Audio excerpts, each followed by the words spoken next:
Ano mangyayari kapag si Sara Duterte na ang susunod nating Pangulo sa 2028? 1. Lalaganap ang graft and corruption. 2. Mapapauwi si Digong nyo. 3. Maabswelto si Kiboloy. 4. Maibenta ang West Philippines. C5. Magiging probinsya ng China ang Pilipinas.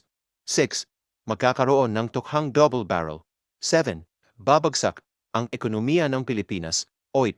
Si Baste ang magiging anti-drugs at crime czar. 9. Maabswelto si Harry Roque at magiging chairman ng PAGSCOR para maibalik ang Pogo. 10. Si Kiboloy ang magiging divine spirit advisor ng Pangulo. 11.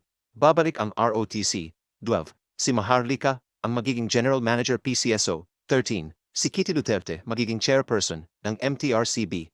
14. Maabswelto si Alice Guo at tatakbo ulit ng governor ng Tarlac. 15.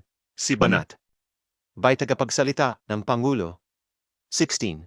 Maabswelto si Atong ang 17. Davao na ang magiging kapital ng Pilipinas. 18.